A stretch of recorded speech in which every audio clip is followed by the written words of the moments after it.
Tahukah kamu bahwa semua makhluk hidup itu bergerak? Bahkan tumbuhan yang kelihatannya diam saja ternyata bergerak loh.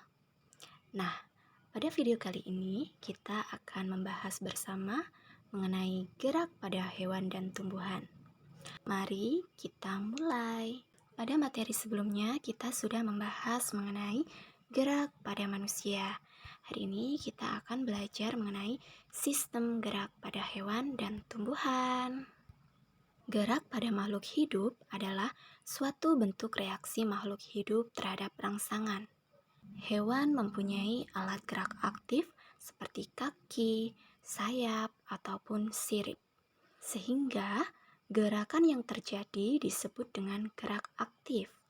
Sementara tumbuhan yang tidak mempunyai alat gerak aktif, gerakannya disebut dengan gerak pasif. Oke, kita bahas gerak pada hewan terlebih dahulu ya. Pernah nggak sih kalian berpikir, kenapa ya hewan itu harus bergerak? Iya, hewan bergerak itu pasti ada tujuannya. Kira-kira apa itu?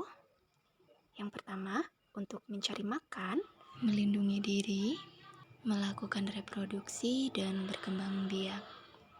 Jadi, berdasarkan pemaparan tersebut, bila kita tinjau dari habitatnya, hewan itu ada yang hidup di udara, air, dan darat. Perbedaan habitat inilah yang menyebabkan cara gerak hewan berbeda-beda. Agar lebih jelas, mari kita simak. Yang pertama, gerak hewan di udara. Misalnya pada burung. Mengapa ya burung itu bisa terbang? Padahal gaya gravitasi bumi sangatlah kuat. Nah, untuk melawan gaya gravitasi bumi, burung dilengkapi dengan sayapnya. Burung memiliki struktur sayap airfoil, di mana struktur tersebut memiliki kerangka kuat dan ringan, serta bentuk sayap melengkung. Nah, struktur tersebut dapat digunakan untuk menghasilkan gaya angkat dan gaya dorong yang efektif untuk pergerakan burung. Selain itu, pada saat terbang, burung dibantu pernafasannya menggunakan pundi-pundi udara. Nah, yang selanjutnya kita akan membahas gerak hewan di air. Misalnya nih, ikan. Ikan memiliki bentuk tubuh torpedo atau streamline. Bentuk tubuh ini memungkinkan tubuh ikan dapat meliup dan mengurangi hambatan ketika bergerak di dalam air. Ikan juga memiliki otot dan tulang belakang yang fleksibel, sehingga dapat mempermudah mendorong ekor dan sirip ikan saat di dalam air. Sirip ikan juga dapat menjaga keseimbangan. Gelembung renang yang dikeluarkan oleh ikan itu untuk mengatur gerakan naik dan turunnya. Nah, selain ikan, ada contoh lain hewan yang ada di air, seperti bintang laut yang bergerak menggunakan kaki ambulakral. Kemudian ada juga gurita yang bergerak menggunakan tentakelnya. Yang selanjutnya kita bahas gerak hewan yang ada di darat. Nah, gerak hewan di darat itu contohnya ada banyak banget. Ada kucing, ada gajah, ada rusa, dan lainnya. Gerakan tersebut dibedakan dari otot dan tulang pada kakinya. Jadi, ketika keduanya saling berkoordinasi, maka timbullah gaya otot. Gaya otot inilah yang menyebabkan hewan dapat bergerak. Otot dan tulang yang kuat digunakan untuk mengatasi inersia, yaitu kecenderungan tubuh untuk diam. Salah satu hewan yang memiliki inersia besar yaitu gajah, sehingga gerakannya menjadi lambat dibanding hewan-hewan yang lain. Sudah pahamkah mengenai gerak pada hewan? Jadi gerak pada hewan itu ada yang bisa terbang, berenang, berjalan maupun berlari. Nah, kira-kira ada tidak hewan yang bisa melakukan lebih dari satu gerakan? Yang tahu jawabannya bisa komen di bawah ya. Oke, yang selanjutnya kita akan membahas mengenai sistem gerak pada tumbuhan. Gerak pada tumbuhan berbeda dengan gerak pada hewan. Kalau pada hewan, pergerakannya itu bisa diatur dan pergerakannya itu bisa menyebabkan perpindahan posisi dari satu titik ke titik lainnya. Tapi kalau tumbuhan nggak seperti itu. Bagi tumbuhan, bergerak itu merupakan bentuk respon dalam menanggapi rangsangan atau bisa disebut sebagai iritabilitas. Jadi, secara umum, gerak pada tumbuhan itu dibagi menjadi 3. Yang pertama itu ada gerak endonom. Apa sih gerak endonom itu? Gerak endonom terjadi akibat rangsangan yang berasal dari dalam tubuh tumbuhan itu sendiri. Contohnya, gerak siklosis pada daun Hydrilla verticillata. Selanjutnya, gerak higroskopis. Gerak ini terjadi akibat adanya rangsangan yang dipengaruhi oleh perubahan kadar air di tubuh tumbuhan. Contoh gerak higroskopis yaitu membukanya buah polong-polongan dengan sendirinya. Nah, buah polong-polongan ini diantaranya ada kacang kedelai, cangkring, kemudian buah biduri, dan lain-lain ya.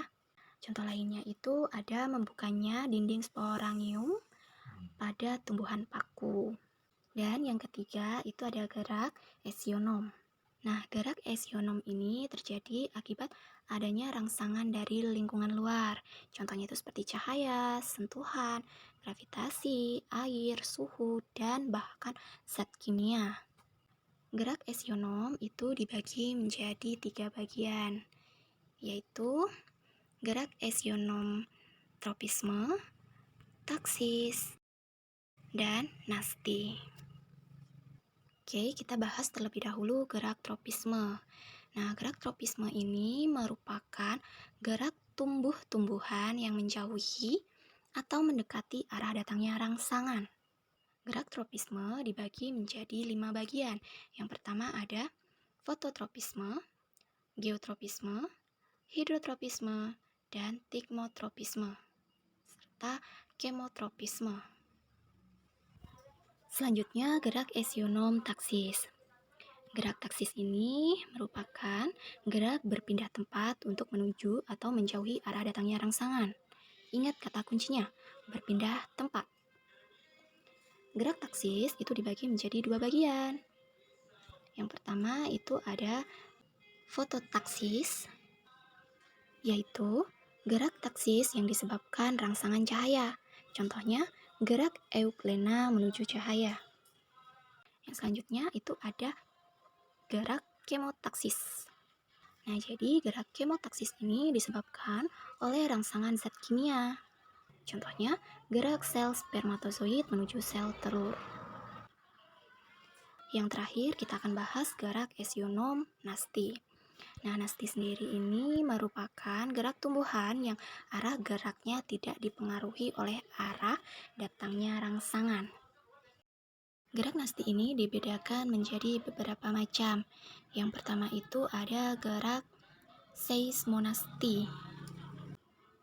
Gerak ini terjadi akibat rangsangan sentuhan. Contohnya itu ada gerak menutupnya daun putri malu ketika disentuh. Yang selanjutnya itu gerak fotonasti. Gerak fotonasti ini disebabkan oleh rangsangan cahaya. Contohnya, mekarnya bunga pukul 4 pada saat sore hari di saat terkena sinar matahari. Yang selanjutnya ada gerak termonasti. Nah, jadi gerak termonasti ini dipengaruhi oleh rangsangan suhu. Contohnya ada mekarnya bunga tulip pada musim panas. Yang selanjutnya ada gerak niktinasti. Gerak ini terjadi akibat pengaruh gelap.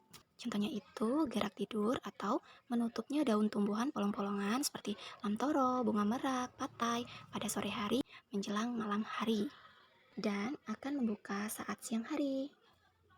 Nah, itu tadi macam-macam gerak dari esionom. Nah, sekarang kalian juga sudah tahu bahwa tumbuhan juga melakukan pergerakan, bukan hanya manusia maupun hewan, tapi tumbuhan juga. Nah, sekarang coba kalian komen di bawah Tumbuhan putri malu tadi itu tergolong dalam gerak apa? Yang tahu buruan langsung komen. Oke, see you. Sampai jumpa di materi berikutnya. Semoga bermanfaat buat kalian.